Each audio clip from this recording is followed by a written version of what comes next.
time here on Football Fives, and the Memorial Stadium in Bristol is our location as my guest picks the ultimate team of 5 Pirates from the Rovers side of the city following the rules set upon him. I'm your host, Alex Cutman, and today the student essentially becomes the master as I'm joined today by a very special guest, an inspiration one would say. He's a regular guest on the Wrestle Talk TV show on Challenge TV. He was the host of the Daily Squash podcast, and he currently hosts the Random Wrestling Review podcast, and it is a big deal for me to invite him onto my podcast. He is the one and only Ben Spindler. Ben, how you doing, mate? I'm feeling nervous. I've got to be honest, I'm feeling very, very nervous. And that introduction's only made me more nervous than I was before. Why are you feeling nervous? Well, as you said, I've done lots of podcasting. I actually was figuring out the other day, I've done about 700 podcasts now. Wow. In the last 11 years. But they've all been about wrestling. Every single one of them. Okay. I've never done a podcast about anything but wrestling. And add to that, like, general sense of being a little bit of a fraud in the sense that I haven't been to Rovers in about 5 years. That sort of put me in that category. And also, I'm really nervous about, dropping any F-bombs or swearing, because we just do it now so automatically on the Random Wrestling Review that I'm going to have to be really, cognizant of self censoring myself. That's not a sentence that anyone wants to say, and belies the fact that I've done 700 podcasts. But there you go. Yeah. Do you know, this is the 11th show in this series that I've recorded, and I haven't sworn once. I've done really, really well. I thought that was going to be a nightmare, and I thought it was going to be dropping F-bombs left, right, and centre, but I haven't done one. I'm really proud of myself. Right, okay, so let's get this out the way. You have mentioned it kind of earlier. I think it's safe to say that at the moment you've fallen out of love of football. Often, and it pretty much is always my fault, football will come up as a topic on discussion on the Random Wrestling Review show, and you've been very critical about the current state of football, which for me is a real shame. So how come you don't feel as fond about football now as you once may have done? Well, I'll go into that in just a second, but interestingly, preparing for this podcast today kind of started to get a little bit of the itch back, just going through some memories, thinking about who this team was going to be. I was like, I did love football. And so I was like, okay, I can start to feel a little bit of that passion coming back. But I guess it's a bit of a long story, to be honest, Alex, because it started really when Rovers got relegated from League Two to the conference, right? So that was, I think, from memory now, 2014 that happened. And obviously the result was terrible. And I'm going to talk about it now because it's not my worst ever memory as a Rovers fan, but it is pretty close. Yeah. It was obviously the result was terrible. We got relegated at home with the opposition wearing our away shirts because they'd forgotten their kit. Yeah, absolutely as bad as it gets, really. And but it was the poisonous atmosphere at the conclusion of that match that really did it for me. Like it was dreadful. So for Rovers fans who might listen to this, where I used to stand was next to the tunnel where people come out, and above us, quite a long way above us, we can't see them, but above us is the boxes where the chairman sort of sits. And at the end of the match, a load of Rovers fans jumped onto the pitch, knocked over advertising boards and everything, and then we're like basically looking up above us, chanting towards the board, say, get out of the club, all this stuff, you're ruining the club, all this stuff. It was really, and I was looking at them directly, and you could just see the rage in their faces, whereas I was just sad, really. I was just down, and I came away from that game on the bus just being like, I don't really want to come back to this, to be honest. Plus, as you mentioned, I was working for Wrestle Talk TV at the time. And to be honest, I was being paid such a pittance. I could barely afford to another season tickets. That did play a big part in it as well. Plus, we were going to be playing conference football. And I just thought, I can't do it. So I didn't renew my season ticket. And I've spoken about this before, but when you get out of the habit, because I think football does become a habit, especially when your team's playing really badly, it becomes a real habit. And when you get out of it, it's extremely hard to get back in. So I did go back, I say regularly, 4 or 5 times a year after that as well. But this was following a 10-year period where I was a season ticket holder. I went out to away games, went to all the cup games as well when they were at home. So basically it was going to like 45 games a season almost at times. Maybe not that many, but like a lot of games. And then just stopped, and as I said, that habit went. And I started going. I would go occasionally after that point. Then COVID kicked in, and for me, I don't know what it was, but it just really exposed the game to me. Like COVID, watching it without a crowd, I was like, this sport there's nothing to it. It's so basic. It's so simple. It really exposed to me how little I thought of the actual sport of football. And then when the crowd came back, that just didn't, that I couldn't get out of that mindset. Like, this sport is really, really basic. I love the atmosphere. I love the needle. I love the what's the word? Like the completely nonsense passion you get for your club and your hatred of whoever your opposition is on game day, whoever they happen to be. And I think it is that irrational side of the game that I love. And without the fans, it just kind of became really rational, and therefore and at the same time exposed that this game is really simple. And I just haven't been able to get out of that mindset. And then what didn't help then is that Rovers appointed Joey Barton as manager.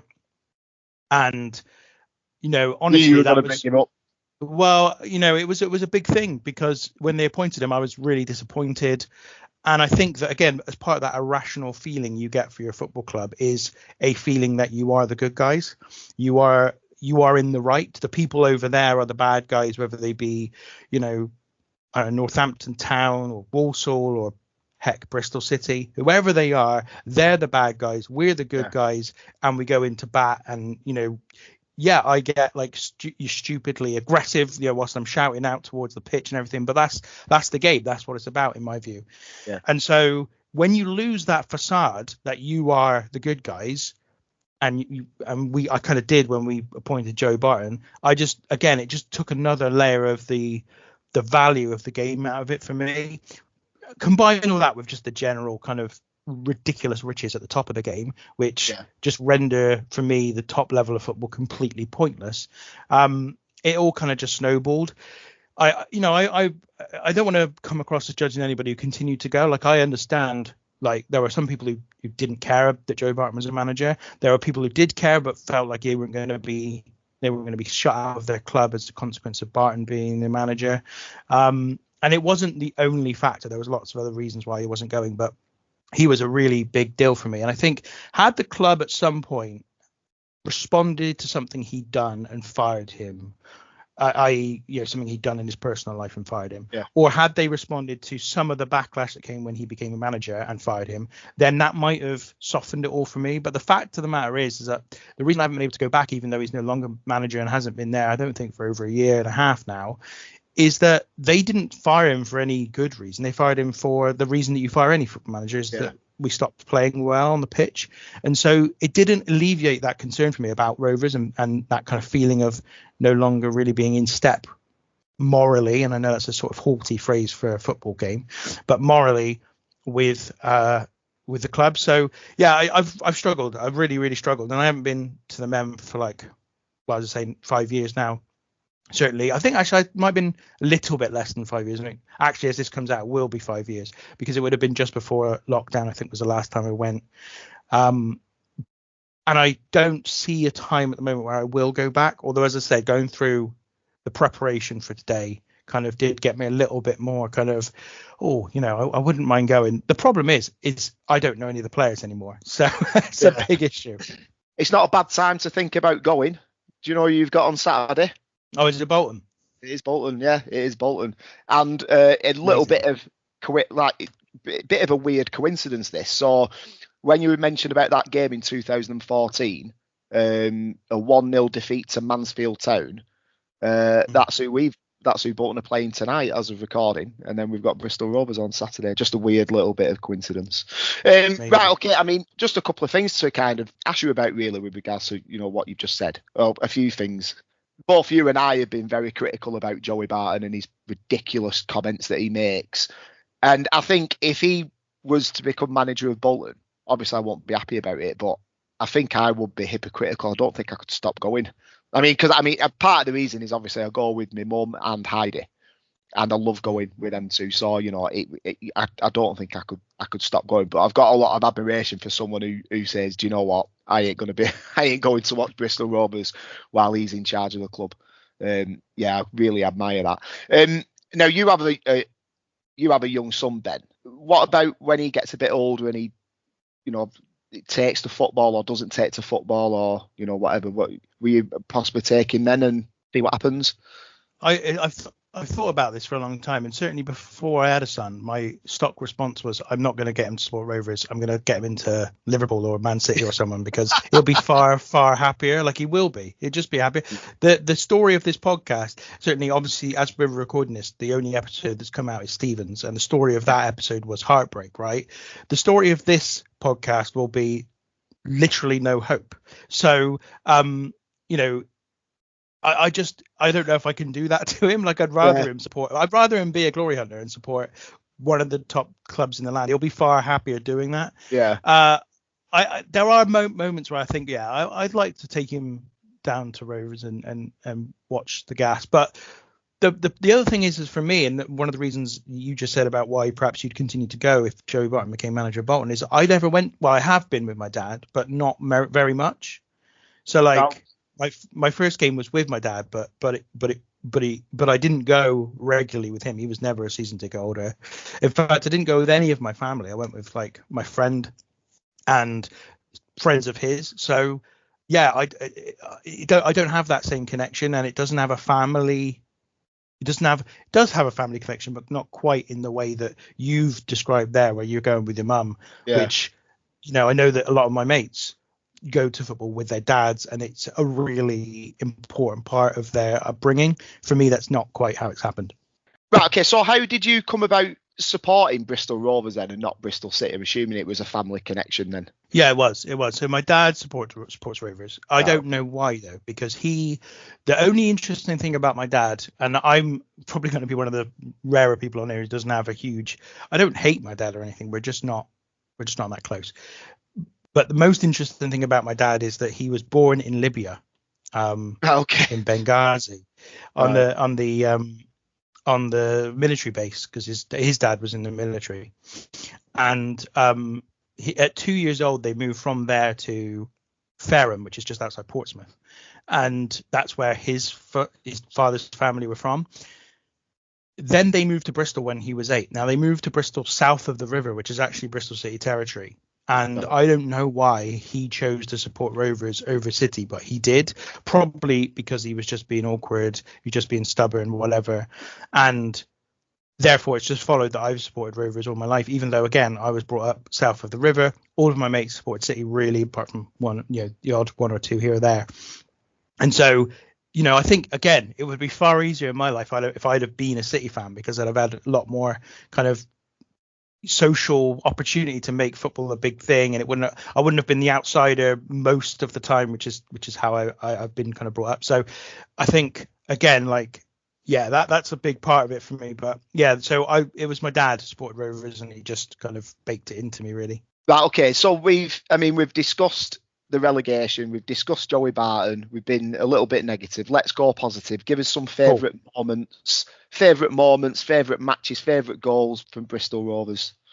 God, that's a large category there. So I did make some notes about this. Let me have a quick look at this. So I'll try and give the best memory. I'll give you the best memory, the best moment as far as I'm concerned as a Rovers fan. So I was, as I said, I stopped going regularly when Rovers got relegated to the conference. Now, that was actually a mistake in retrospect, because the next 2 years we got promoted in back-to-back seasons from the conference up to League One. And the second of those promotions was secured on the last day of the season with a last-minute 96th or 7th minute goal by a left-back and we needed a goal, and he got it in that 96th, 7th minute.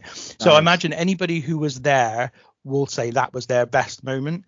Others may even point to the time we got promoted under Joe Barton when we won 7-0 on the last day of the season and had to do that in order to create the goal difference that required us to go up. So two of the most extraordinary promotions probably any club's likely to do, I completely wasn't around for. I was aware of them happening, but I wasn't at the ground where I would have been at every other point prior to that for a long time.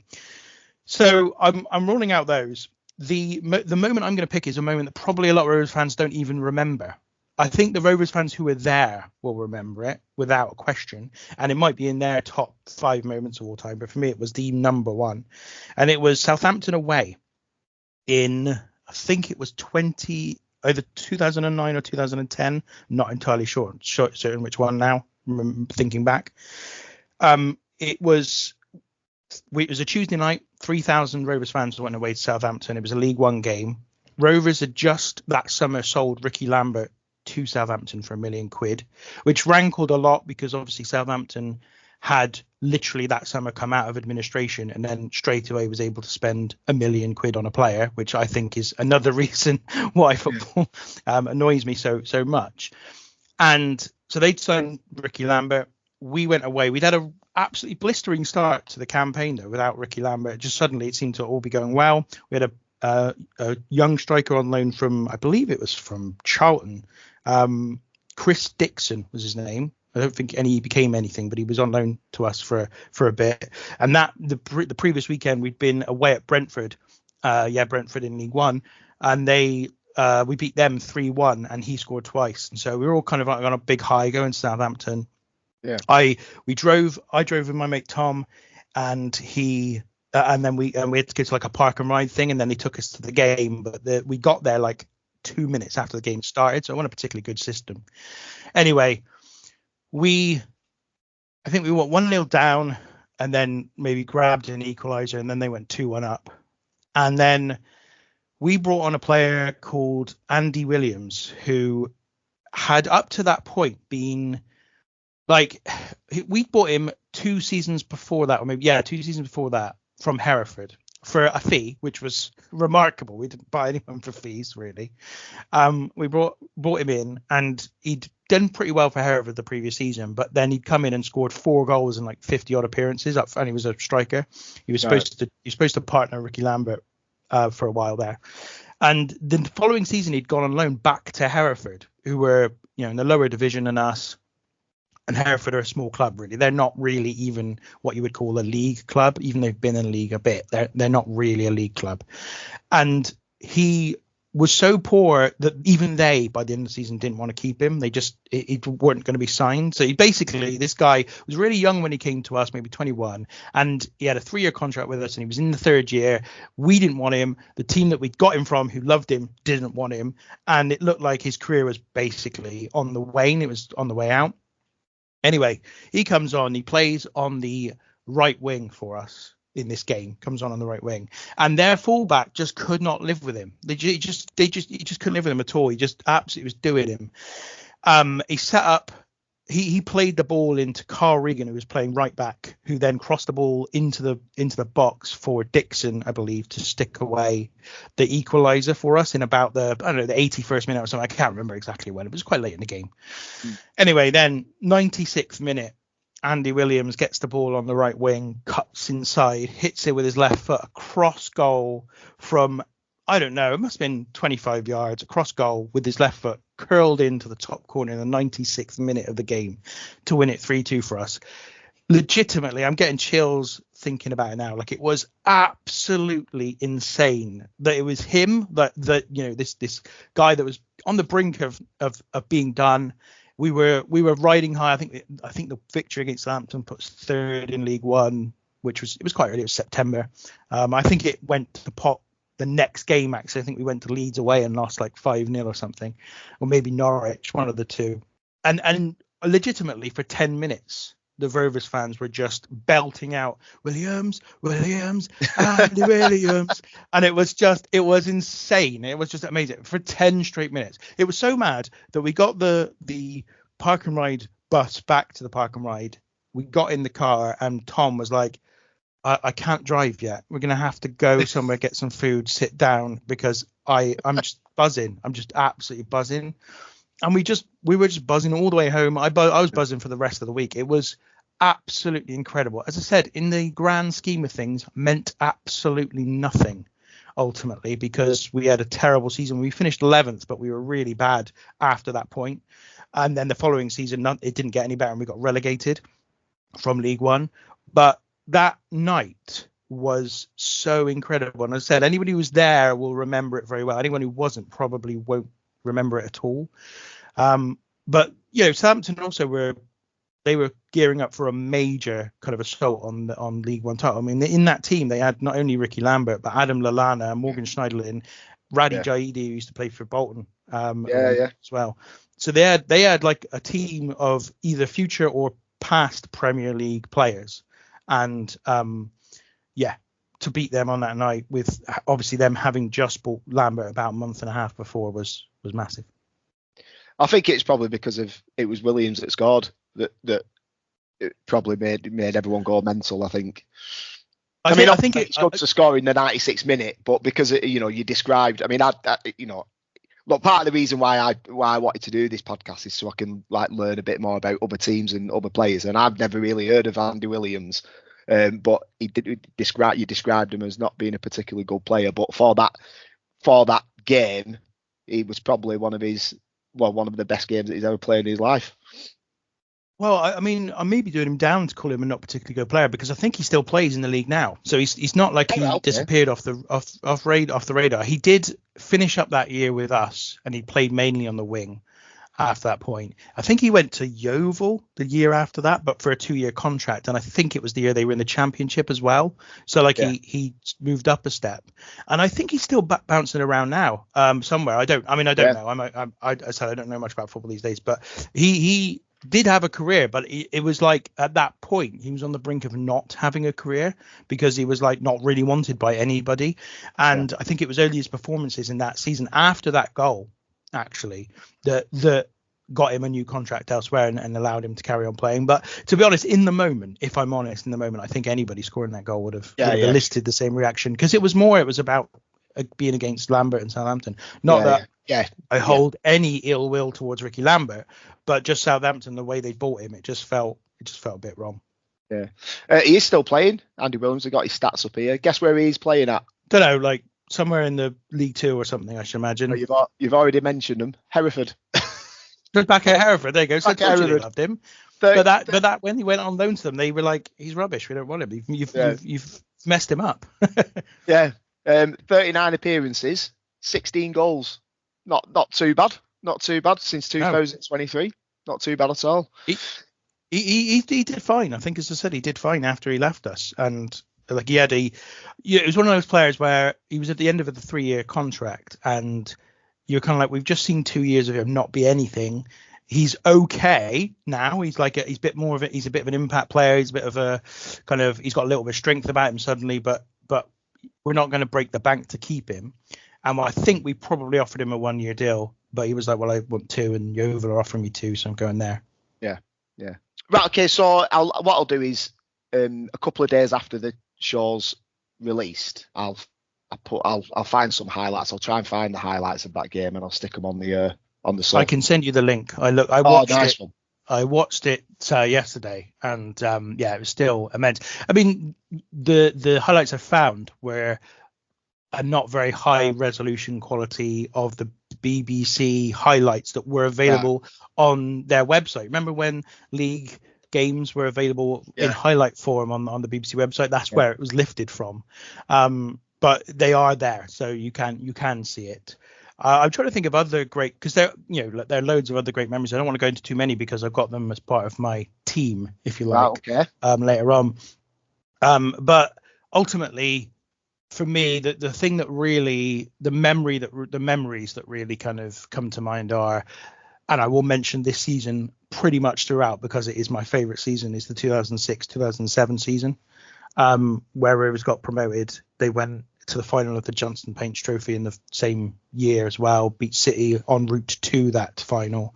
It was a game where we played 63 games, I think, over the course of the year. And for the last 10 or so games of the season, we were just untouchable. We hadn't been that good, actually, most of the season. We were sort of middling throughout the whole season, and then just had this incredible run at the end of the year where we won sort of like, I don't know, 9 out of 11 games, including obviously them winning the playoffs, semi-finals, and the final. So yeah, that's my, and just there are loads of memories from that year in general. The FA Cup run the following year, where Rovers got to the quarterfinal of the FA Cup for only the second time in our history, was pretty amazing. One memory I won't mention, but as part of the team, so I'll talk about it now. Fulham away in the FA Cup fourth round, I think it was. Obviously, I'm very happy because you've had Stephen on the podcast, and Fulham's his team, and we did them, but not at home. We drew 2-2. At Fulham's ground we drew 2-2. At Craven Cottage we drew 2-2. Then took them home and beat them on penalties. They were in the Premier League at the time, and they were under Laurie Sanchez, I think, when we played them. Or maybe whoever the caretaker manager was at that time, I don't know. And they were atrocious, Fulham. They were absolutely terrible for a Premier League team. They had one good player in that team at that time, and that was Danny Murphy. The rest of the team were absolutely awful. And there's a great clip, and I'll try and share this one with you as well if I can find it, of a goal that was scored by Craig Hinton, who was a centre back for us at the time. Not even really a first choice centre back most of his time at the club, but it's amazing because it's taken, I think it must be taken from the Fulham end, or at least where the Fulham fans are. It's kind of like the camera looks as if it's on the sort of halfway line, and our player, I think it's Chris Lyons, takes a free kick. And the free kick goes across, and all you can see is the player coming in from quite a distance, heading it, and that you can just see the Rovers fans going absolutely mental. Oh, nice. As a consequence. And that was, I think, and I don't want to overblow this, but I think we took 7,000 fans to that game, and we outnumbered the home fans. I think it was the first time it ever happened in the FA Cup or something stupid. It was mad. Right. Rovers, for all of its lack of history, lack of quality, lack of success, has really a surprisingly large fan base. And for example, we took 39,000 to Wembley when I went the year I was mentioned earlier on. So yeah, that was another special moment. Okay. What was the trip to Wembley that you went to? So I've been to Wembley 3 times. So the first one was the old Wembley, the playoff final, which is my worst memory, so I don't want to go into that just yet.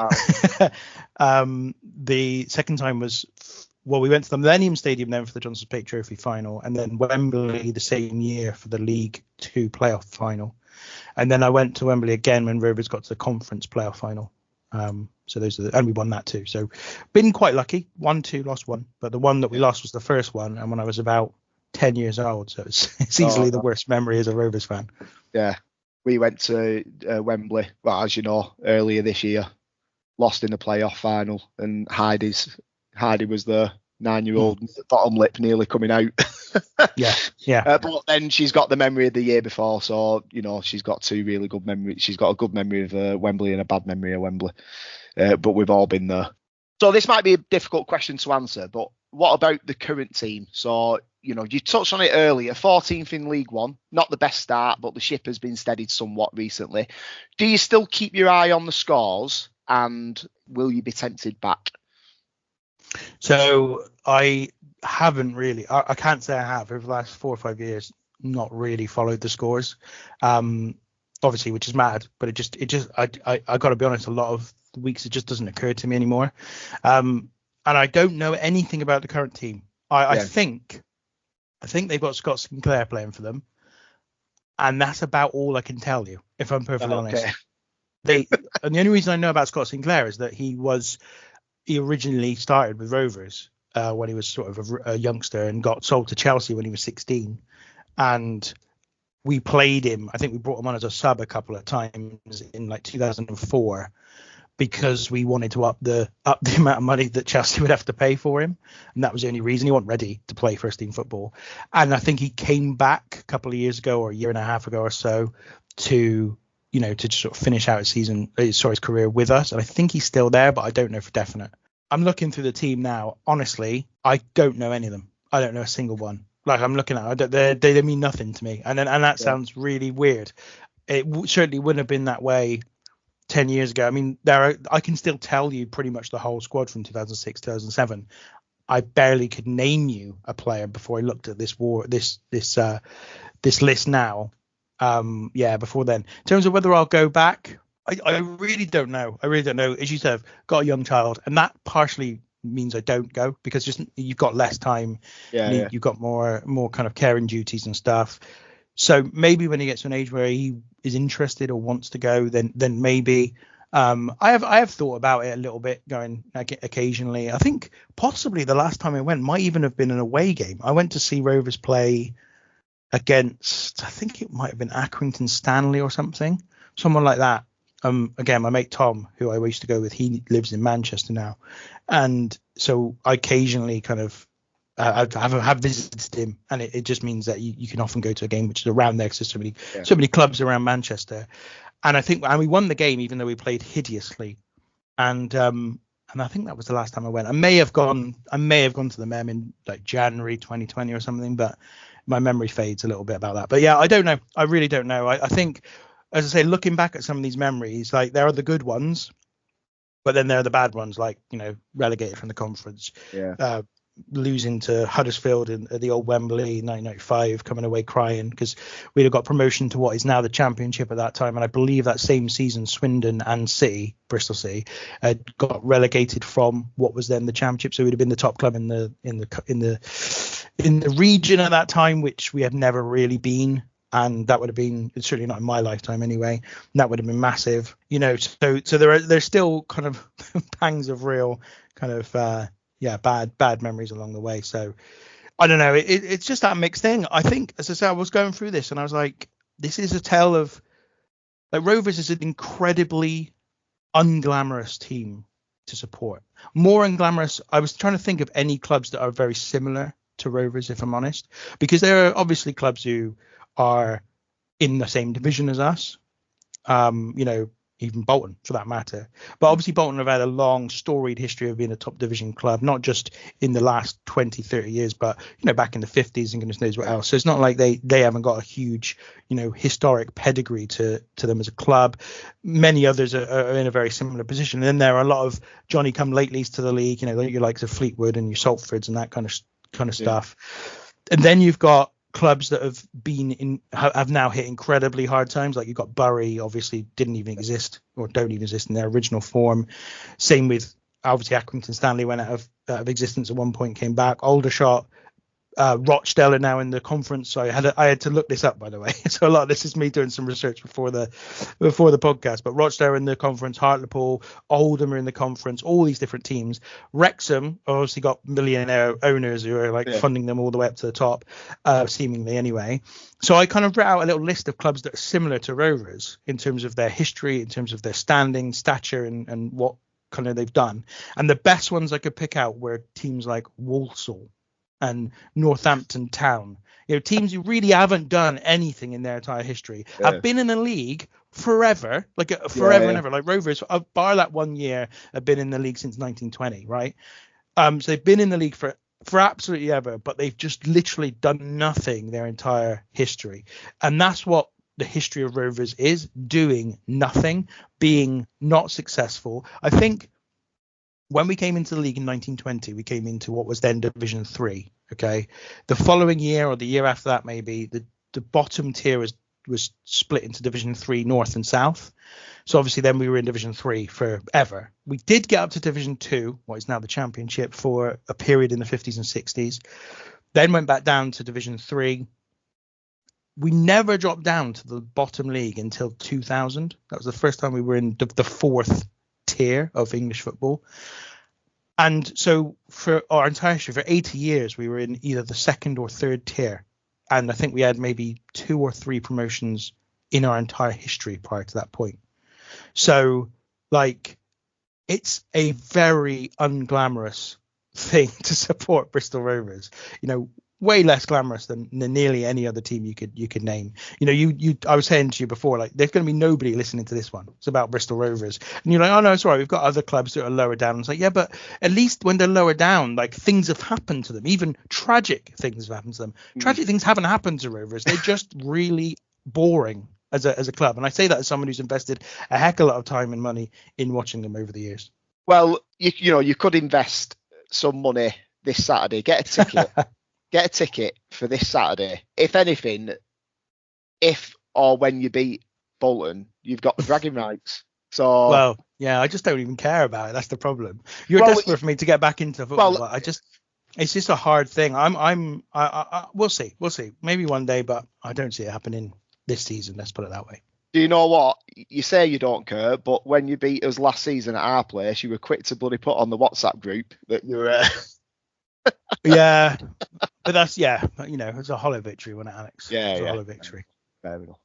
Right, okay, so that's the end of the first half of the show. It's now half time, which gives me the opportunity to plug the show. So come and follow us on Facebook and Instagram. It's Football Fives. Make a comment on Bristol Rovers and on the team that Ben is going to submit in the second half.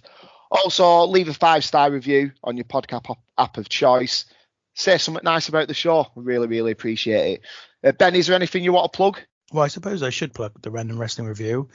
We are a wrestling podcast that takes an often irreverent look at wrestling. Also pretty explicit look, so don't listen to it if you've got kids around, I would suggest. Alex is a regular guest, but there's a host of other guests on the podcast. Stephen, of course, who was in the first episode of this podcast, is also regularly on the show. You can follow us at RWR Pod UK pretty much everywhere, although I got to be honest, I don't really update Instagram or Facebook anymore because I don't use them. I certainly don't use Facebook, and but certainly Twitter or Blue Sky. Blue Sky is where I'm trying to kind of put us now from now on. It just feels like a nicer experience in general. And if you've got even a passing interest in wrestling, there's probably something in there that you will enjoy. Like, I wouldn't necessarily suggest you need to listen to every episode, although that's obviously lovely. But because we do randomly select wrestling events from the major companies from the last 40 years now, I think so. We've had wrestling shows all the way back to 1984, and the most recent one we did was 2024, WrestleMania this year. We've done every WrestleMania. So if you only watched wrestling when you were a kid, there's bound to be a show from when you were a kid that we have covered that you may remember and you may want to listen to. So yeah, cherry pick away, go through our archives and find whatever you want. But as I say, don't listen to it with kids around because it's just not appropriate. Oh, it's like chalk and cheese, this show, to that one in terms of the family friendly atmosphere. Head over there and listen to the show. You will not be disappointed. Especially some of the older ones. I was hooked immediately. So yeah, that's the Random Wrestling Review. So that's the first half done. So let's get straight to the second half of the show. Ben's ultimate Bristol Rovers five-a-side football team. So the rules are quite simple. You must have at least one goalkeeper, one defender, one midfielder and one forward. You can choose what formation you want to play. You must pick one sub, which can be any position, and you must have played in your lifetime. So you've either seen them play live or on TV. You cannot pick, for example, Jeff Bradford, which shows great Googling skills from me. Lovely. Yeah, lovely stuff. Yeah, understood? Yeah, it's all understood. Now, can I ask a question before we get going? Yeah, go Obviously, I listened to Stephen's selections, and that because that's the only one that's come out since we're recording. Since then, how have other people done it in terms of, did they pick their best five-a-side team or did they pick their favourite five-a-side team? Right, okay. So majority of them have picked their best. They've picked the one that they think would win a five-a-side match. We had Paul, who sports Man City. He picked two. He did his best and his favourite. So if you've done two, you can pick your best and then you can rile off your favourite after. It's completely up to you. Right. So I've focused on my favourite. Okay. Right, okay. Because I just didn't feel like that it's Rovers, right? There isn't really a best. And secondly, actually the best is pretty strong, but I've sort of done that too, but I'm not focusing on it. I'll just give you that as we go through as a sort of side note, if that's okay. Yeah, that's fine, no problem. Who have you got in goal then? So as all this team will do, it will largely reflect the period with which I watch Rovers the most, which is mainly between 2004 through to about 2017, maybe. Although obviously my first game I watched was 1993. I think the first game I went to anyway. John Taylor was our striker, and my dad used to think of him as a cart horse. They hated him, even though he was pretty decent, scored quite a lot of goals. And my first memory of Rovers goes back to 1990 in the Leyland Daft Cup final against Tranmere Rovers, another one we lost, by the way. My dad listening to it in the garage. That's my memory of it, was him listening to it on the radio in the garage. Yeah. Anyway, so my goalkeeper is from 2013 to 2017. He was with Rovers, Steve Mildenhall. He was part of the team that got relegated to the conference. So you'd think that would kind of count against him. There was a weird period for us. We went down from League One to League Two, and then League Two we had a succession of managers, and each time the manager would come in towards the end of the season, save us from relegation, and then they'd start the next season and be rubbish, and then we'd just have to do the same again. And that kind of happened with the team that eventually got relegated from the conference. John Ward, who had previously been manager in 1995 when I went to the playoff final, had come in the previous year, saved us from relegation, brought in some players, one of which was Steve Mildenhall in goal. And then they had just not been able to get it together the following season. He walked away with about, I think, 10 games left. Darrell Clark, who was already at the club as his assistant, was promoted to manager, and he couldn't save us from relegation to the conference, though in the end he got us the 2 promotions the following year. So Darrell Clark himself is a bit of a legend. But Steve Mildenhall was part of that team, and he was a good goalkeeper. But ultimately, what I did is I picked ones that I liked. And Steve Mildenhall, when you go every single game to a football club, you stupidly convince yourself that you kind of know the players. You kind of know the ones you like, the people that are good people, and the ones that are perhaps mercenaries or whatever. What you'll see also reflected in this is that I like professional players more than anything. Okay. So like passion is a bit overrated for me, although I do like a passionate player. And skill players, with Bristol Rovers, what we're talking about, right? So it's professional players that I really like, and he always came across as a real professional. He also played versus Chelsea in the EFL Cup at Stamford Bridge, which I went to. He retired at the end of the 2016-17 season. I think he became goalkeeping coach for us for like a year or so after that before moving on. Yeah. He played only 105 games for us, and I got to be honest, I was a little bit. Goalkeeper was the hardest position to pick, just simply because there just wasn't, in that period at least, I went like Steve Phillips will probably be a lot of people's choice, but Steve Phillips I kind of disqualified from one main reason is that he'd previously been a City player, and actually had been a City player for about 10 years prior to coming to Rovers. He was a very good goalkeeper for us, but I just couldn't bring myself to pick him. And then we had a weird period. We had like 2 years where we had just loan goalkeepers. We didn't have a permanent goalkeeper at the club, which is really weird. And then other goalkeepers that weren't so good. The big thing though for Steve Mildenhall, the big reason he's in the team, is that in the season when we were in the conference, he was kind of unseated by Will Puddy. He became almost like number 2 choice as the season went on. But in the playoff final, he came on in the 121st minute and was the goalkeeper for the penalties during the conference final. Now, he didn't actually save any of the penalties. He didn't need to. But they missed one, and that's all that mattered. We'd won the game, and Steve Mildenhall was the man in goal for the penalty shootout. So that's why, really, that's the key reason, is that he came on. A goalkeeper that comes on in the 121st minute and is still able to hold their nerve regardless of whether they actually needed to or not is impressive. That's brilliant. That's like cult icon status, that coming on for a penalty shootout, not saving a penalty but being the winning goalkeeper in a penalty shootout. That's incredible. He was on loan at Bristol, so he left. He went on loan from Millwall for 22 appearances in 2013. So I'm assuming you signed him from that loan, and then he went on to 105 appearances in the 4 years that he was there till 2017, like you said. He went to Swindon Town in 2022, didn't play a game. So I'm assuming he was just on the bench, maybe just warming the bench up. Yeah, that should disqualify him as well, really, because we don't like Swindon either. But, the other thing is it's very possible, and I can't remember whether it's true or not, but it's very possible that Steve Mildenhall was in goal for what would probably be the lowest ebb of Rovers history. Because, and this might not be quite the case for some people who were going regularly at the time, So they may not think that this was the lowest point, but I think from a sporting concept, this has to be the lowest point of Rovers history. We played in the FA Trophy for the one and only time because we were in non-league, and we were in the first round against Bath City at home. And Bath City are basically a local team, but like too small for us to consider, too small for Rovers to consider rivals, right? So they're small. It's like if Bolton were to play, I don't know, Macclesfield or something, you'd be like, whatever. And we lost. We lost in the first round of the FA Trophy at home to Bath City, and I happened to be there. It was a Tuesday night.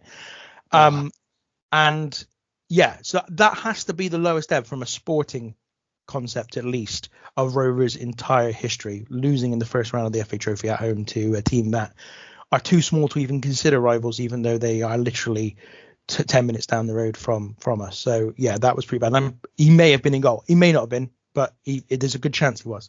Do you know, I thought there was part of me thinking that by doing this show, it might reignite your passion for football, but I don't. I think I want to a loser there. Let me go to my best. The person who would be in my best five-a-side team, if you like. Now, this couldn't be in my favourites because I didn't actually see him play for Rovers. I've seen him play, but not for Rovers. Okay. Nigel Martin is number one, is our goalkeeper. We bought him or signed him from, I think it was like some club in Cornwall, possibly Truro or something. There's a story, I don't know if it's really true, but there's a story that basically the tea lady who was at Rovers at the time had been on holiday in Cornwall, seen him in goal, and literally went to the manager of the time, who would have been Jerry Francis, I think, and said, yeah, there's this really great goalkeeper down in Cornwall, you should go get him. And we then signed him, and obviously Nigel Martin became the first £1 million goalkeeper when we sold him to Crystal Palace, and then he became the record fee for a goalkeeper as well when he went to Leeds. I think it was like 2.5 million or something. So he's a pretty great goalkeeper. Most of my best 11 best five, I should say, are going to be from, people I haven't even seen play for Rovers, although I have seen them play. I mean, that's okay if you've seen them play. That's fine. Some people have picked players when they were at the peak. Whether I think Stephen did that thing. It's a bit different with club with country, but I'll tell you now, it's no surprise. It would have already been released, but Nigel Martin has been picked before. When I did the Leeds United team with Glenn, he picked Nigel Martin. 101 appearances for Bristol Rovers in 2 years. That's fantastic. 101 appearances in 2 years. Yeah, went to Crystal Palace. I mean, look. Incredible goalkeeper. We spoke very highly about him when we were speaking about Leeds. So he's your best. So you've got your favourite and your best goalkeepers. As I said, I'm going to focus on the best, but on the favourite. Sorry. Yeah. But I will go through the best as well. Right. Okay. I forgot to ask you, and I forget every time. What formation are you playing in? The formation I'm playing is 2-1-1. Right. That is for the favourites. For the best, it's 1-1-2. Right. Okay. Just to make things really complicated. It's all right. It's no problem. Right. Okay. So give us one of your defenders then for your favourites. Okay. So we'll start with Aaron Lescott, older brother of Jolyon, who played 199 games for the Gas between 2004 and 2010. Now, I think when we first signed him, he played as, or was widely considered, a defensive midfielder, but we shifted him to right back, and he played quite well at right back, but wasn't in our promotion season of 2006-07 wasn't really first choice, even though he did play loads of games. Our first choice was a guy called Ryan Green, who we'd also got from Hereford, and who probably most famously for Rovers fans will be remembered as the guy who set up Richard Walker for the equaliser in the playoff final that year. But the following season, and I think beyond that point, they shifted Lescott to left back, and suddenly he just became a different player. It was just an amazing player. One of the most professional players on the pitch I've ever seen. Like, he would go into every game, he would give it its all. He didn't have a lot of pace, but he read the game really well. He would give it his all, but the minute he came off the pitch, he just went really, I don't know, like he switched off. He just turned off a switch and was like, shook hands with everybody, was happy with everybody, but he was one of the enforcers of the team on the pitch during the games. So he would happily go in 2-footed on someone who'd like hurt one of our players. He would happily like nip at the heels, like properly bulldog type player. But as soon as the game was finished, he was the most jovial kind of guy to everybody around. Like, I would watch, one of my favorite things to do at a football game is at the end of the game, watch the way players respond to any result or you know, how they respond to the opponents or whatever. Leicester was always the first one to just immediately, like, if he was really angry, he would just stop being angry and just immediately start shaking hands. If we'd won a game, he'd walk off with relatively little fanfare. It was almost like he didn't really care. But when it came to the game itself, he was just an uber professional. And I said, that's kind of quite a bit of a theme of my team, really, is that they're just professionals. They aren't really like mad for it. You know, they just are professional guys. I absolutely loved him. The big highlight, I think, the big memory I've got of Leicester in particular, though, was away at Walsall in 2008, I think it would have been. We beat them 5-0 away, one of the best away games I've ever seen. And Lescott scored twice. He'd not scored, I don't think, for Rovers before that day, or if he had, he'd only scored once. And he scored twice in this 5-0 drubbing of Walsall. And I think it was because obviously now he was playing left back, he was able to cut in on his right foot, which he hadn't been able to do previously playing at right back. And yeah, and he got this sort of reputation, or a joking reputation, as a goal machine, which kind of made him another kind of cult icon of the time. Again, like I imagine there are lots of people who he's not a particularly massive part of their fandom, but for me, I will still call him, or as a joke, the best left back in the world, because even now, even though he's been retired for like 10 years or something, because I just loved him. I thought he was absolutely great for us. Got runner up in goal in player of the season, I think, in 2007, 2008. And he was just really, really great guy. So he used to go into like beast mode for games then, and then switch it on, switch it off. Yeah, I wouldn't say beast mode. Like, it wasn't like he was an absolute animal or anything. He was just a very good professional footballer. He would turn up, the game would start, he'd read the game really well, he'd give it his all. He wouldn't shy away from, as I say, kind of giving some receipts out. But it wasn't like he was the first player to cause like bad fouls and whatever else. He just was happy to be part of that game, part of that side of the game when it called for it.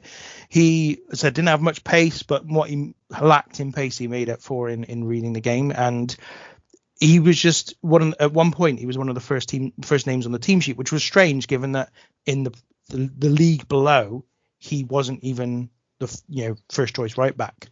And as soon as he flipped to left back, he was a different guy altogether. 199 appearances for Bristol Rovers, 5 goals, a goal machine, and 2 of those were in one game. Yeah, absolutely. He was a goal machine. I think it's very clear that we made that clear. Yeah. The funny thing is he was part of a group of players. One of those group appears in my team that were signed by Ian Atkins when he was our manager, and we were absolutely terrible. We were like a bottom half of League Two team and just couldn't do anything about it. And he, along with a bunch of them, were brought in under him. When Paul Trollope took over the side in 2005, he, along with 3 or 4 of these other players that were part of the core of that team, became the first choice players, and suddenly everything turned around just because they were being played in position. And a number of them stayed with us for a number of years, and became, a lot of them, big fan favourites, even though they played in this really, really terrible team the years before. And it always has informed my kind of belief that when a new manager comes in, they should be given 6 months at minimum just to figure out which of the current set of players are decent enough to stick with them, because that really, like, it was the core of that team that were terrible, but they came through and ended up being players at sort of top half of League One in the next few years. And I think very often managers kind of come straight in, release everybody, and bring in a whole new raft of players, and I always hate that. Right, okay, excellent. So Aaron Lescott is in, so he's in your favourite. Do you want to go across to your best, or do you want to carry on with your favourite? I'll give you my best, because go on. We've only got one defender. My best, and again, I haven't seen him play for Rovers, but did see him play for Tottenham, Gary Mabbutt. Right, okay. So Gary Mabbutt, yeah, Bristolian as well, Mabbott. Yeah. Club captain for Tottenham for a number of years in the early 90s. Was sensational central defender, and obviously for Rovers he was massively impressive. There were some other kind of people I did consider, primarily Stephen Yates, who played for QPR in the Premier League. Again, didn't see him play for Rovers, a bit before my time, but he played for QPR, as did, to be honest, a whole cohort of former Rovers players, because Jerry Francis had gone from Rovers to QPR as manager back in those days, so he brought with him a number of different players. But Mabbott was just a great central defender. Right, okay, so Gary Mabbott goes in front of Nigel Martin in your best. Right, so you got another defender for your favourite then? Who's your second defender alongside Lescott? So this is someone that people will have heard of, which is good. Right, okay. I'm happy to say. From 2012 to 2019, played for Rovers. Tom Lockyer. Oh yeah. Oh nice. Obviously went on to be a Welsh international. Actually, I think he made his debut for Wales whilst he was still at Rovers. Actually, ended up playing for 285 appearances for the club, which I didn't realise it was quite that many in the end. I think he only scored like 5 or 6 goals in the end for the club, but obviously he was centre back. The thing that stands out for me though about Tom Lockyer is that I remember seeing his home debut when I still had a season ticket. And he came on in like the 85th or 86th minute. And again, this is another thing I used to love about being a season ticket holder, is you'd see all of these players who got given a little run out, and there were loads of them, and they'd very often not be any good. Like you'd never see them again, or they may make 2 or 3 more appearances and then you'd never see him again. But he came on, and the minute he came on, I think he came on as a centre midfielder, when he came on as a sub. In memory, that's where he came on anyway. But the minute he came on, you could see there was something about him. He had a touch of class that really was special. Like you just his assurance, his confidence on the ball, the minute he got it was just like, oh, hang on, this guy is got something about him. And he became relatively quickly first choice centre back. I think possibly after we got relegated from League Two, became first choice, and eventually, first choice on the pitch. Ultimately, he was pivotal in the double promotion year after year, which again I saw some of the games. It wasn't like I didn't go at that time. It just wasn't going as regularly. And he was, the only thing I remember thinking though was that he was too small to make it to the Premier League. Like he was a centre back and he wasn't really that tall, and he wasn't really that stocky either. And so he kind of was a bit, I guess modern football's a bit different. Obviously, you can have your cultured centre backs these days quite happily, but he also wasn't very tall. And he just, even now, size does count. You see a player at League One level who's really good. If they're 5'8", they're almost certainly going to struggle to make it at the top level. That's not always the case, but more often than not it is. And so I always didn't think he would make it. And he left us eventually to go to Charlton and then signed for Luton the year after that, I think. And I thought when he went to Luton, it was a backward step, because Luton had been like a League Two and League One team. In fact, they'd gone down to the conference at one point in their history. So I thought that was a bit of a step down, but ultimately he then helped them get to the Premier League. And it was just it's so devastating in many ways that then he got his health problems, because, he missed out on a lot of that campaign in the Premier League, barely played in the Premier League. And obviously he had the second cardiac arrest as well. And so that was really devastating. He's one of those players that when they leave the club, you follow their career and you want them, you're desperate for them to do really well. And for him to get there, to get to the Premier League, I think it's an incredible achievement anyway. And I don't think he's officially retired or anything yet, from what I could find.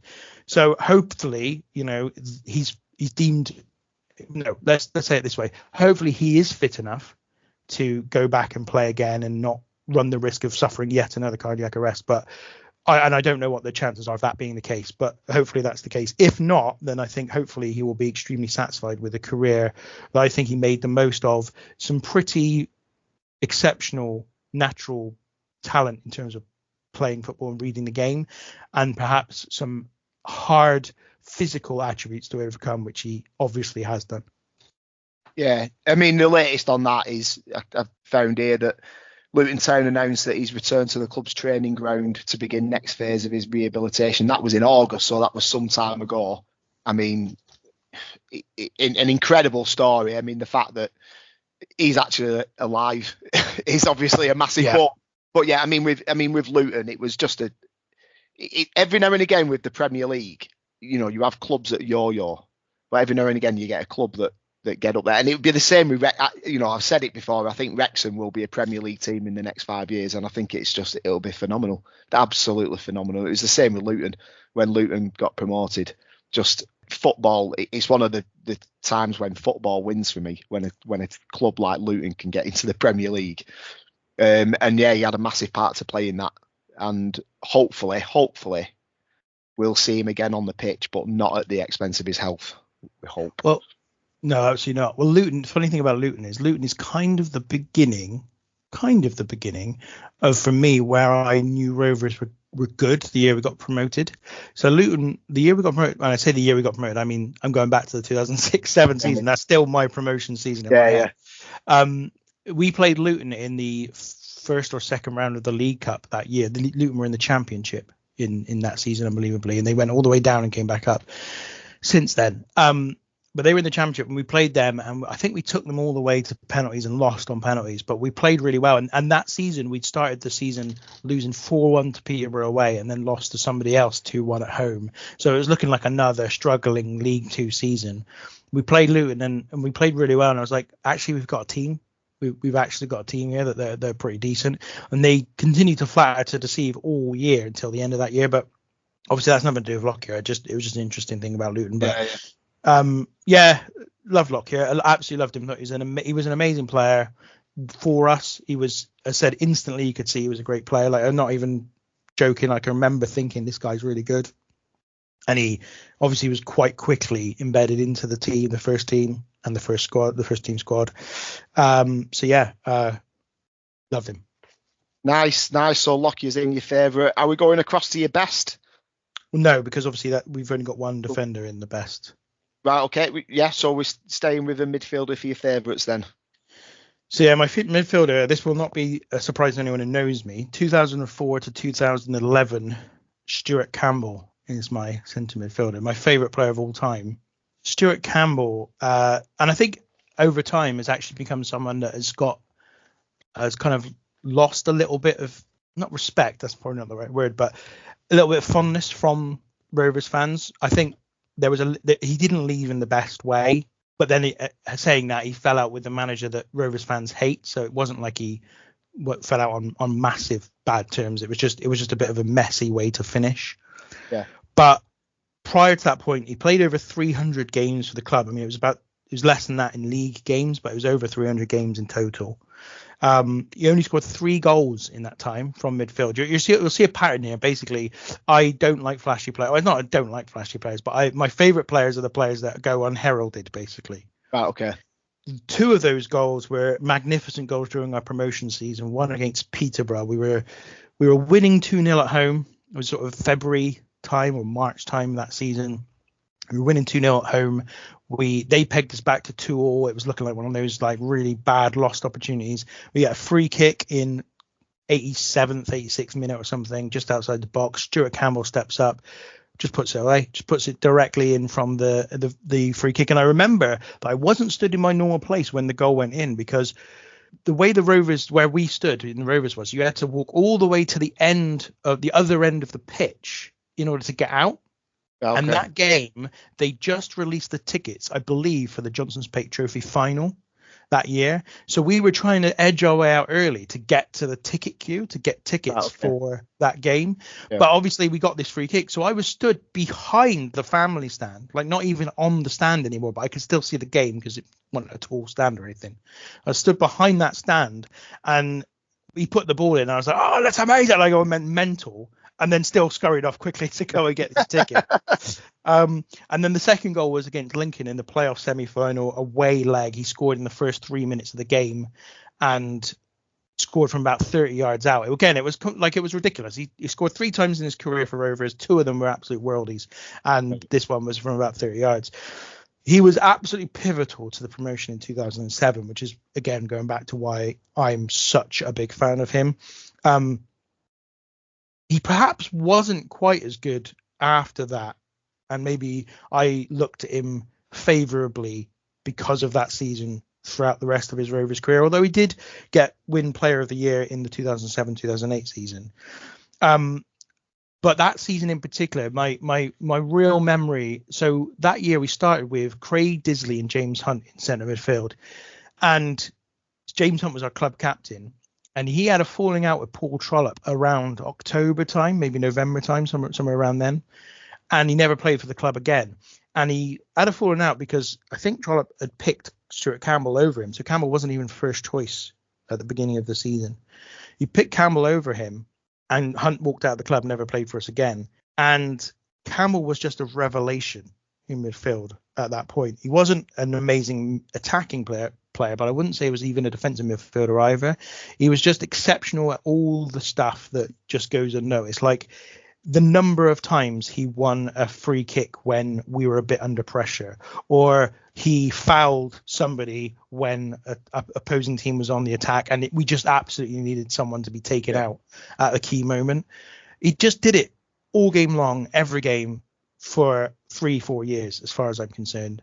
And as I say, because he didn't score lots of goals, because he was a bit more defensive minded than he was attacking minded, he, I think, gets a little bit of a bad reputation since that point. But there was no doubt about it. At one point, he was absolutely one of the best players we had. I remember one memory in particular stands out, that Craig Disley, his now midfield partner, for the first, I didn't like Craig Disley prior to that season, if I'm honest. I didn't think he was much of a good player. Now, actually, I've changed my mind. I like Disley now. He had a very good few years for Rovers eventually. But the first half of that year we got promoted, he was not very good at all. A lot of fans liked him because he used to get into box late and head the ball in the back of the net. He had quite a good ability to do that. But he was kind of the flip of Campbell. Like for me, he was like the guy who does all the stuff that people instantly acknowledge, but all the rest of his game was not very good. Yeah. And there was this one point where we were under pressure and Disley had the ball and he was dithering on it. And I remember it so vividly. Campbell literally pushed him out of the way and played the ball into one of our kind of wide players, because he just wasn't doing anything with the ball, and Campbell just got really frustrated with him. And it went to the core of who he was. I remember another game later in his career when we were losing 5-0, might even again against Walsall the following year. I think we lost 5-0 away at their ground, really weird turnaround. And the whole team was playing terrible. And he was the only one who had any sense of professional pride on the pitch. Like the rest of the team were just like, I've given up, like we're just done. And he just wasn't having it. It was like, no, we've still got to play. We're still professional football players. Yeah. Can't just fall over and die. We may be 4 or 5-0 down, whatever it was at the time, but we still got to go. He was my favorite player. I tried to get a sort of nickname for him going, Iron Man, at the time.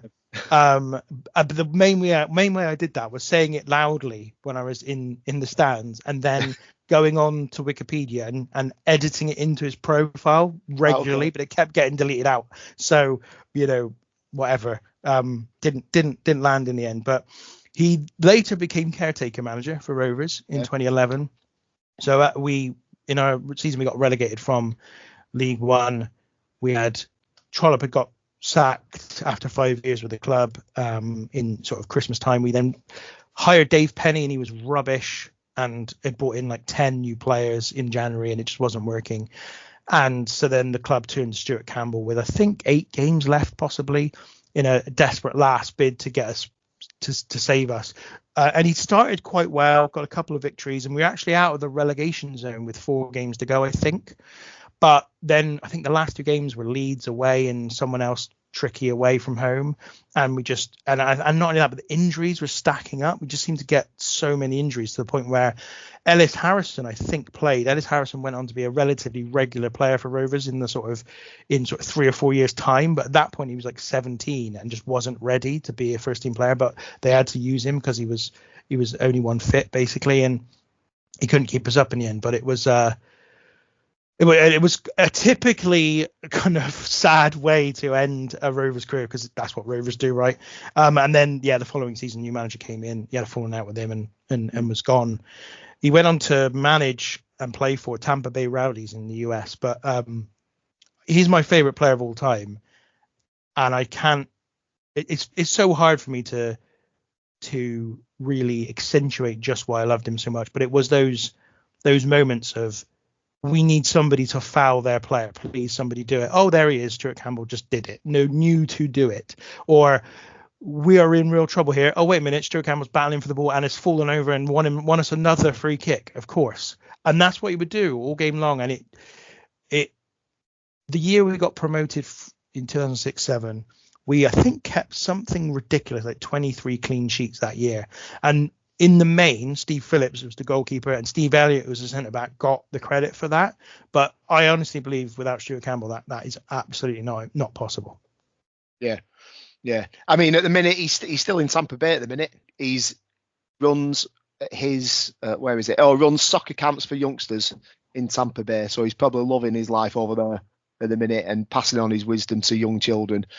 Yeah, brilliant. I love it. I love it when, people pick their favourite players. Or I love it when people's favourite players aren't people that stand out. Again, going back to Bolton, you could have John McGinley, JJ Kocher, but my favourite player is Kevin Davis. I just love him. I love him. And my new favourite player is Aaron Collins, the man who we bought from Bristol Rovers. Just love him. But yeah, brilliant. Right, so Stuart Campbell, I'll find those goals and stick them on. I'll find them and stick them on the socials. The one against Peterborough and one against Lincoln. Right, okay, so we're going across to your best now for your midfielder. So my best, this was difficult because I don't think Rovers have had hugely amazing midfielders, certainly in my lifetime. So I went with the one that's probably the most obvious and probably will come with a bit of a derisory kind of moan from some. Ian Holloway is my centre midfielder. So Ian Holloway is a Rovers fan, was a Rovers fan, played for Rovers 3 times, 3 different spells for the club, was manager of the club as well in the mid-90s. I didn't see him play for Rovers again before my time. Oh, no, I did see him play for Rovers, actually, when he came back and was player manager. So I did see him play a few times for us.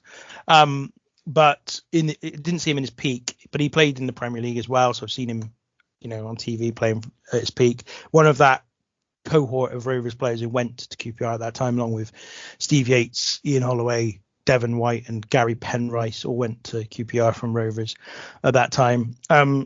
I think in recent years, maybe in the last 5 to 10 years, Holloway's lost some of his popularity amongst younger Rovers fans. I think, he's made a few comments that have been perhaps less than not terrible, not like prejudicial or anything like that, but just a little bit like ignorant at times. He's become a little bit of a caricature of himself, or at least feels like he's become a little bit of a caricature of himself. And also his managerial prowess, such as it was at one point with Blackpool and Crystal Palace, has sort of faded away somewhat, and he's had a number of failures, I think, at different clubs, including being an owner at Grimsby or something. So, I do think that the sheen's come off of his reputation, but unquestionably, Holloway was one of the most popular players that Bristol Rovers have ever had, if not the most popular player. He was voted the club's cult hero. You remember when BBC did that on Football Focus? They had a cult hero for every club. Ian Holloway was voted Rovers cult hero.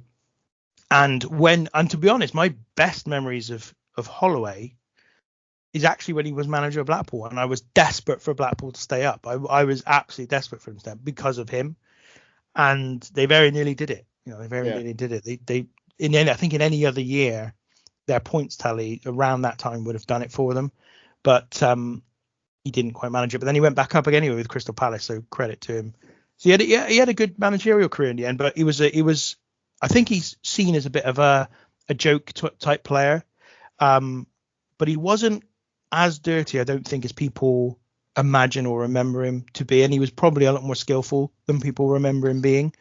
And I think ultimately, though, he will be remembered a little bit as the sort of caricature of a Bristolian now. There's also a good chance, I should say this, there's also a good chance that I'm in some way distantly related to Ian Holloway. Oh, really? So he was from the north of Bristol. My mum is from the north of Bristol. Her maiden name is Holloway. And he looks quite similar to my great uncles. Like Right, he's got a lot of features that are very similar to them. So I've often called him Uncle Ian as a consequence, but yeah. I've nothing to base that on other than these very coincidental type things. But as I say, North Bristol, Holloway looks similar look. I mean, there's got to be a good chance we are in some way related. Right, okay. We need to find that out then. We need to find definitely. Now you mentioned earlier that Swindon Town are a rival to a bit of a rival, and he's their manager at the minute. Yeah. Is that how's that gone down? Not very well, I'm assuming. I don't really know, mate. I don't really know. Yeah, yeah. I don't really follow anyone. I don't really know. I still follow a lot of Rovers fans on Twitter, but Twitter has become such a the reason I want to move away from Twitter is not so much the political aspect, although that's really a big part of it, but it's also that you just don't see people you follow's tweets anymore very often. Yeah. So all the people I used to follow, I just don't really see what they say anymore. But I don't imagine it's gone down particularly well. But as I say, he's kind of gone down in the psyche, from what I can tell, of the Rovers fan base anyway. So I don't think it was maybe such a major thing. Swindon, at times, I hated them more than City, quite frankly. So, they've been as big a rival, if not more. And I'm delighted to see the foot of League Two. So hopefully they'll go down just like Yeovil did a few years back. Nice. Right. Okay. So let's go to your strikers now. So your favourites. It's safe to say that you've got quite a defensive team. Yes. So who's going to be scoring your goals? Well, like I say, I didn't really care about how well this team performed. I just wanted all my favourite players. So Ricky Lambert is my striker. Yeah. Now Ricky Lambert makes it into the best 11 as well. Right. Okay. Well, best 5, not best 11, obviously. Yeah. So Ricky Lambert is the best player I've ever seen play for Bristol Rovers. Okay. He was stunningly good, like so good for the period 2006 to 2009 that he was with us. He was just magical, like genuinely magical. He scored some absolutely insane goals for the club, particularly against Swindon, Oldham, Hereford, Luton Town. Scored some the one against Luton Town is one of the most unseen and unrecognized goals of all time. The ball goes up in the air, I kid you not, about 30-40 yards in the air, straight up, comes down first time on the volley from 30 yards out, puts the ball in the back of the net. It's an absolutely insane goal and needs to be seen by people. You can find it, but it's not very good quality in terms of the graininess and whatnot. I think he played about 150 games for us and scored 59 goals for Rovers in his time, but it was more than just the goals. He really was. So when he came to us beginning of the 2006-2007 season, he was out of shape, and we had a striker called Richard Walker at the time who was not exactly similar, but equally had no pace. So Lambert's biggest weakness would be his pace, right? Walker had no pace either, and Walker was also a really good striker of the ball. And for the majority of that year, I'd say Richard Walker was the first choice striker at Rovers that year we got promoted. But he came to us out of shape, and his main strength, he'd been playing for Rochdale before us, and I believe when he played for Rochdale, he's playing like in an attacking midfielder kind of role for them. And what he seemed to have when he came to us was a really good ability to find a pass, which you would expect from a sort of attacking midfield player, and the ability to absolutely wallop the ball, like absolutely smash it for a strike, which he did against City in the Johnson's Paint Trophy semi-final, second leg, to give us the win 1-0 on that overall over the two legs. Yeah. He started to come good towards the end of the year. As I said, scored that goal against Swindon, scored a couple of other goals. But he was definitely, I mean, Richard Walker scored 23 goals that season. I think Lambert scored about 11. Like, he just wasn't in the same league. But it was the next year that he really kicked in. And he added to those two attributes that he had with the ability to head the ball incredibly well, the ability to score little tap-ins. His positioning became absolutely immaculate. He seemed to know where to stand. The number of players at that level that you see charge into the box as a striker, when the ball's out on the wing somewhere and the cross comes in and they're just nowhere near it, is unbelievable. We see it all the time. Ricky Lambert had this just knack of going, I'll just sit on the D. I'll just sit on the D. The ball comes across. He's just in loads of space, and obviously he's got a strike to go with it. Another goal that I remember, I can't remember who it was against, but it was late in a game. We'd been losing 2-1, and he did or maybe even 2-2. Did a double drag back in on the penalty spot and put it in the back of the net, like just slid it in as if it was nothing. He was a player, and I don't think that fans of clubs at Premier League level perhaps get this. Maybe they do, but I don't know if it quite works the same way. But he was a player that when he was with us would add 1,000 people to the gate. Just people wanted to turn up and watch him play because he was that good. I think other clubs as well. I remember having lots of debates with my City fan mates at the time. They had Nicky Maynard up front for them at the time, and a lot of them were like, "Oh, this Ricky Lambert is just a lump. He's just a lump." And I was like, "I'm telling you, he is so not just a lump. Yeah. He's just an exceptional football player. Like he plays the ball on the floor as well as anybody. Like he's superb on the ball." Yeah. And there was this whole thing about, Nicky Maynard's a much better striker, and I was like, I don't even need to see Nicky Maynard to know that he's not. Like I just don't even need to see him play.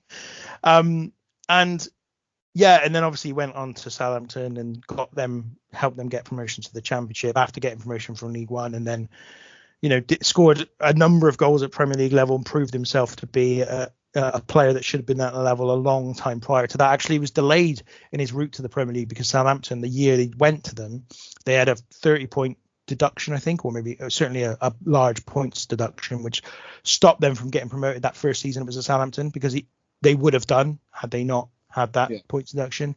And so he probably wouldn't. He probably was delayed in getting to the Premier League when he eventually did get there.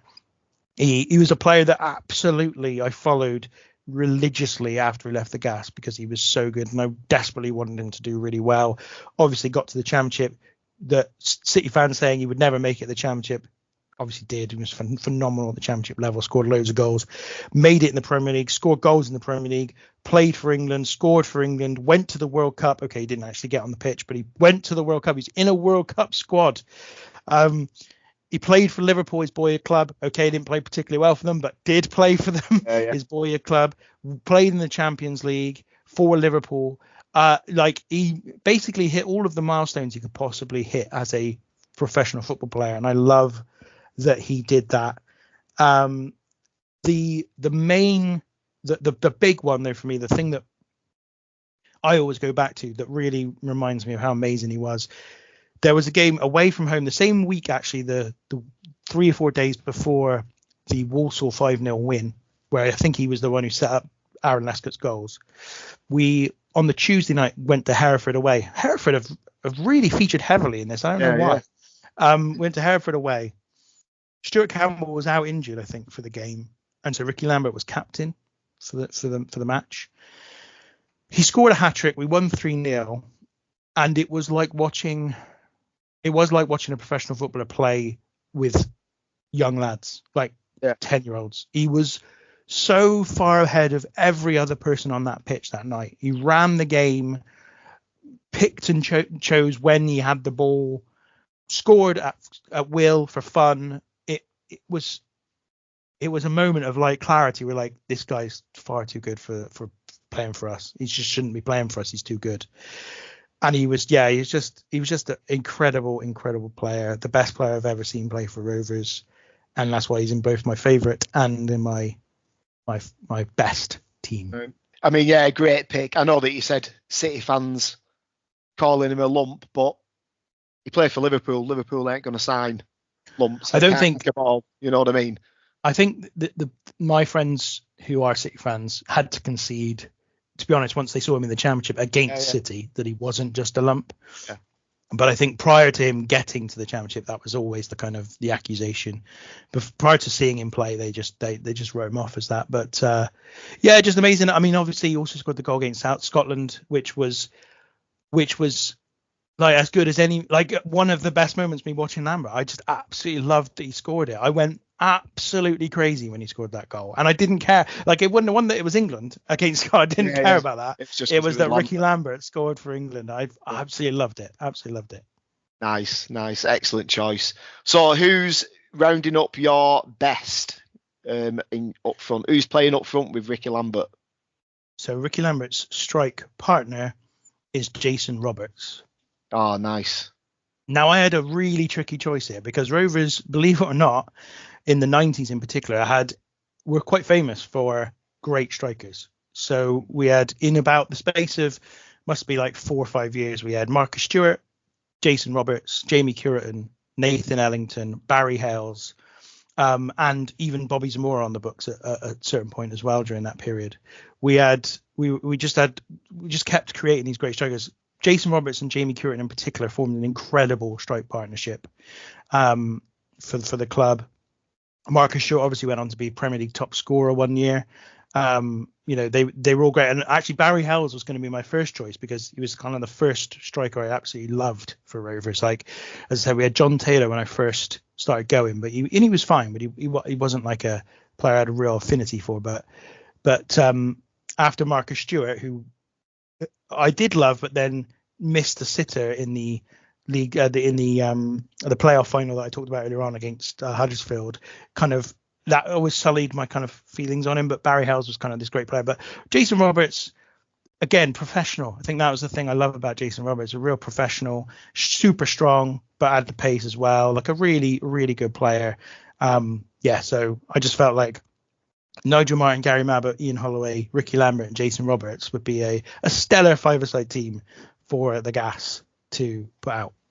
Yeah, I mean, it's a great shout. I've seen Jason Roberts play a couple of times live, not when he played for Blackburn. Yeah, great. Yeah, fantastic player. 78 appearances, 38 goals for Bristol Rovers. 484 appearances altogether, 148 goals altogether. Yeah, great player, great choice. Right, so you just need to pick a sub now for both your best and your favourite. So when one of these players are getting tired, who's coming on? Well, it's funny because I didn't pick a best sub. I should have thought about that. I didn't do it. I'll have a think whilst we're doing this. Yeah. My sub is Chris Lines. He was a centre midfielder for the Rovers from 2006, I'm going to say, or possibly a bit before that, in fact, because he was kind of came through our youth setup, such as that was at the time, through to about 2011, 2012, possibly. Then went off to play for Sheffield Wednesday, Port Vale, one or two other clubs, and then came back when we were in the conference and stayed for another 3 years, I think, before leaving again. Chris Lines was a Rovers fan growing up. Again, really popular, just a guy that's really popular around the club. I think because he was part of the 2006-2007 promotion season, and then also was part of the team that got promoted from the conference and from League One, he is the most promoted player in Rovers history, I think, as a consequence of this. Because we didn't get promoted much in the past. And he's played like hundreds of games for the Rovers.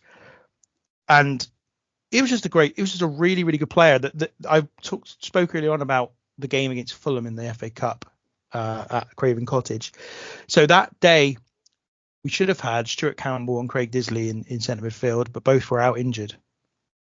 And we had Danny Coles, who was a centre back, stepped up to centre midfield alongside Chris Lines, who had played a handful of times for the club, but legitimately wasn't close to being a first choice at that point.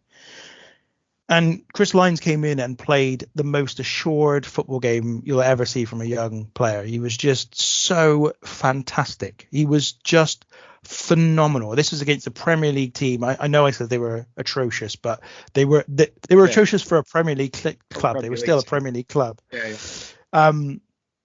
And he just came in. I mean, he's probably like 21 maybe at the time. I don't know exactly how old he was, maybe a bit older. But he'd not played. He wasn't a first choice player really before that point. And he just played so well. Like, it really sticks out to my, like, even now I'm like, what a game he had. And it was just revelation. It was just an absolute revelation. And from there, he usurped Craig Disley from the team, and he became the number one choice alongside Campbell for a number of years, and stuck around for a bit. I can't remember what happened when Paul Buckle came in. I think he may have been transferred out of the club actually early in the season, but then came back and got another 2 promotions with us. So, and by that point was, a veteran presence in the side, helped us get over the line. And from what I can tell, he seems to be one of the most popular players with other players that I know of. Like there were the early days of Twitter. When I say the early days, like 2009-ish, when you saw the players interact with one another and you could see them just using Twitter like anybody else. It really was a golden age of Twitter because of the football players that you felt quite close to. You could just chat to on Twitter and they were happy to talk to you. Lindsay always seemed to have mates everywhere. Watching him come off the pitch, he'd always be like very chummy with 2 or 3 players on the opposition team. He seemed to be really popular with Sheffield Wednesday fans and with Port Vale fans who he played for afterwards. Just again, top professional, top guy. I actually met him once in, I think it was again the year after our promotion, 2006-07, when again he wasn't quite a first choice player. He was in a club called Embargo, which is on the top of the triangle for Bristolians you will know that place, and he was in there with Ryan Green, the right back I was talking about earlier on, and I went up and spoke to them and sort of said, "Oh, how you doing, guys?" And just want to say good luck for the rest of the season.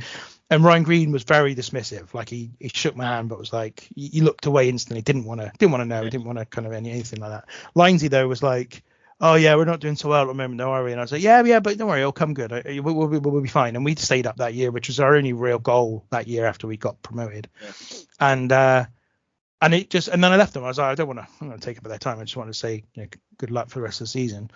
But even in that interaction, I was like, just a genuinely good guy. Just nothing, no airs and graces about him. Just shook my hand and had a few words, and that was it. And big fan. So he's my sub. I think you could play him. Well, you could only really play him in midfield, but ultimately we can swap out one of our defenders for him, or swap out Stuart Campbell if they were getting tired.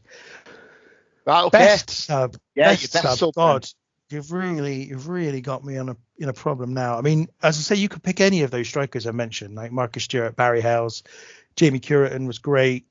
Nathan Ellington, I suppose, as well was really, really good for us.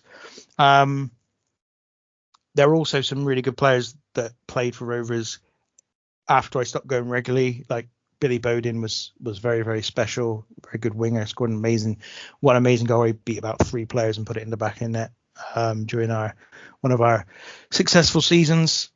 I'm really struggling for really the top, really top player though, outside of the forward positions, and we've got 2 in the team, so I feel like we don't really need a striker on the bench. We need somebody else who can change it if we need to sit on a lead or something, and I'm really struggling. I might have to go with. You could put Campbell in there. I would love to, but I don't think he qualifies in terms of the best. I think I'm gonna put in. Yeah, I think I'm just gonna put in Steve Yates. He was a centre defender. Again, played for QPR for many years. Well, not for many years, but for a number of years in the Premier League. But he was he was probably ahead of his time. He was a short centre back, but cultured football player. Also a Bristolian as well, and widely considered, arguably, one of the best centre backs Rovers have ever had. He also came back to Rovers, which is perhaps the reason I'm putting him in.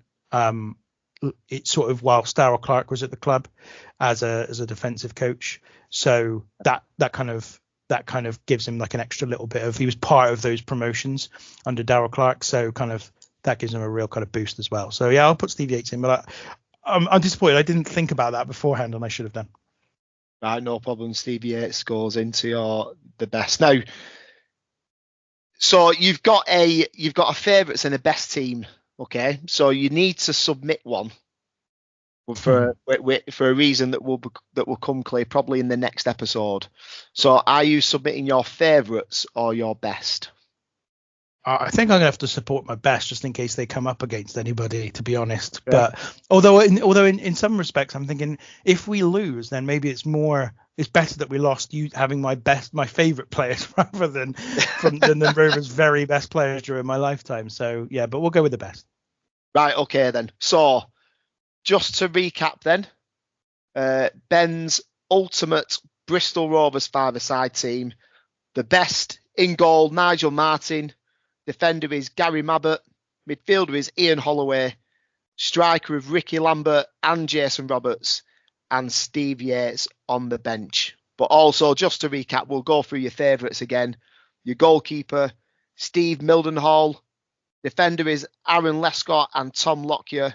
Midfielder of Stuart Campbell. Striker of Ricky Lambert. And your sub is Chris Lines. Are you happy with those picks then? Yeah, absolutely. Yeah, I'm very happy with my favourites. They would be easily the most popular team that I could ever have possibly put together, like for me personally. Right, okay. Right, excellent. So so your best is getting submitted, but your favourites is out there for the world to hear. Yeah, that's what. They're the main people I wanted to be honest. Again, I don't know if it's reflective of Bristol Rovers or my experience of Rovers, or just reflective of my what I like in football. But honestly, the hardest part was choosing defenders. I had about 5 I could have picked. Like I just, like Stevie Elliott, without a question, was in there. Craig Hinton was another one that I mentioned, scored the goal against Fulham. Absolutely loved him. Just professionalism. I loved. Elliott wasn't that professional, but he was massive for us at the time. So yeah, and there was one or two others I can't remember now, but defense was the main one. Right, nice. Right, okay. So Lee Brown. Sorry, I forgot him. Lee Brown, the guy who scored the last minute goal to get us promoted. Loved him even before then. So yeah. Lovely stuff. So we're now into extra time. Before the final whistle, I just wanted to mention something. I reckon, Ben, you're going to hate this, but I don't care. I've been a massive fan of your work for a long time. Extremely persistent when I wanted to come onto the wrestling show. And you eventually gave in and allowed me to feature on the show, become a regular now on that show. You've shown me how to edit shows. And as a result, I'm inspired to give this show a go. I've also looked at your hosting style for myself.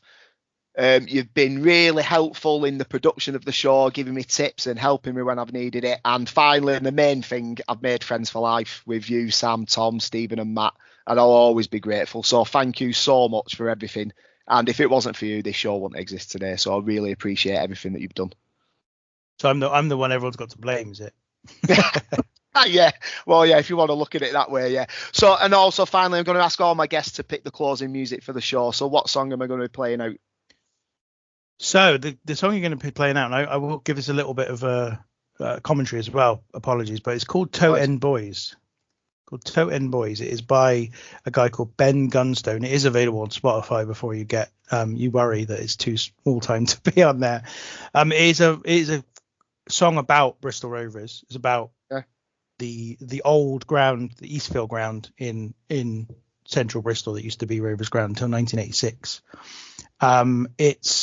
I think it's obviously I'm extremely biased because it is about Rovers, but I actually think it's one of the best football songs I've ever heard, in that it captures everything about being a football fan that you'd expect. It's quite a typical football song in some ways. Like the chorus is quite sing-alongy, and I believe in recent years Rovers fans have started singing it a bit at Rovers games. But it also reflects kind of the sadness that I think often does come with football. I think football is can be quite a sad thing in general. You go through there's so little time when you actually get the glory, especially if you support a club like Bristol Rovers, that a lot of it is tinged with that kind of sadness. There's a nostalgia about it for the past. There's kind of like, I think the reason, and we touched upon it at the start of the show, like the family ties, the reason often you kind of support the club you support, or the reason you keep going, is in your case, as you said, Alex, is your family and people who are still with us, and perhaps people who are no longer with us as well. And so I think there's a tinge of that going through it.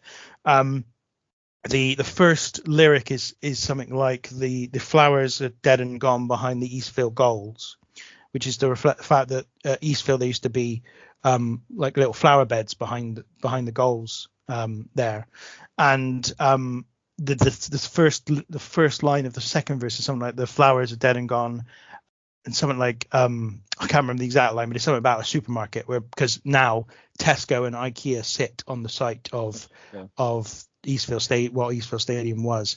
There is a reference as well to Jeff Bradford in the song as well, so interesting you brought that up earlier on. Nice.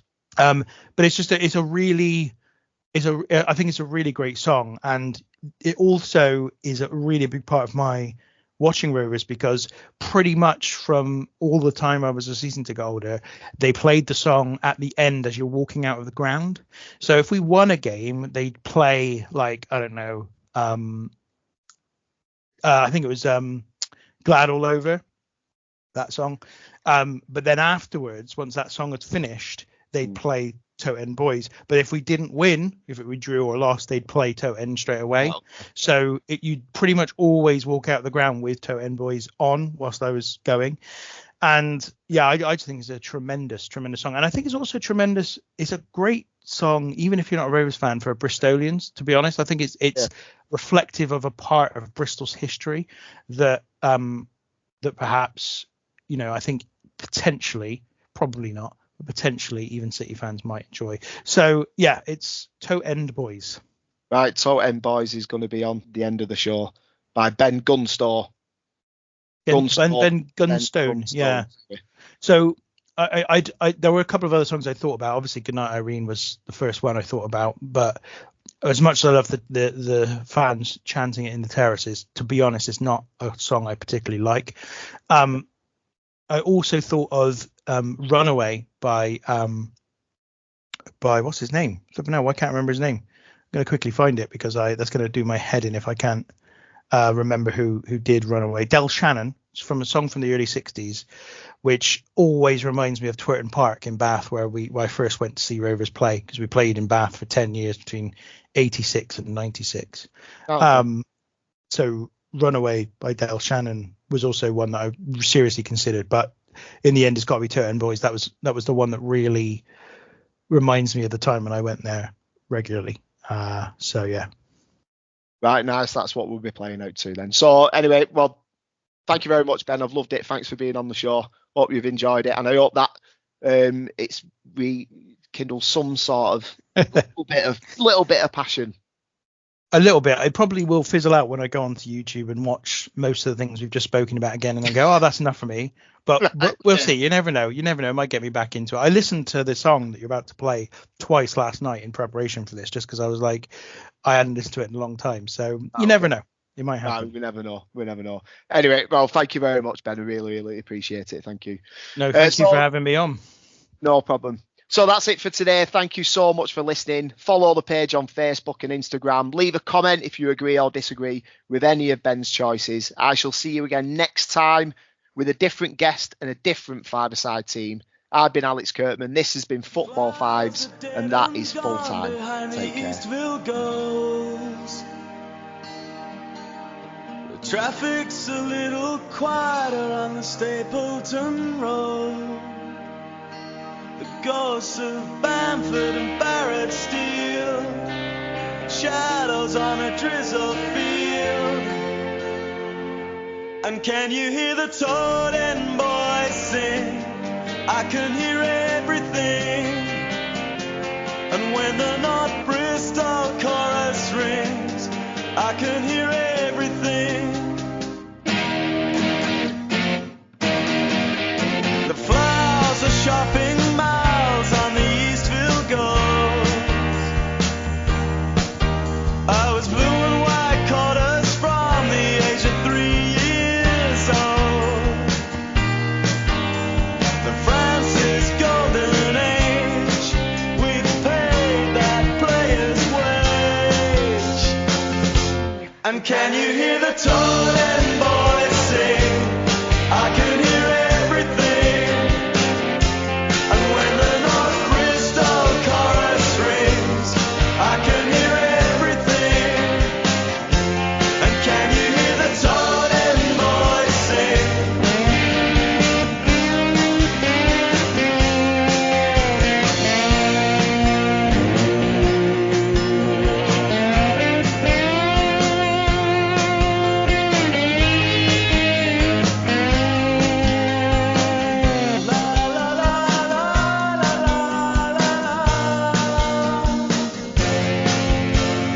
Bradford Mayor Biggs, the 7th of January 1956.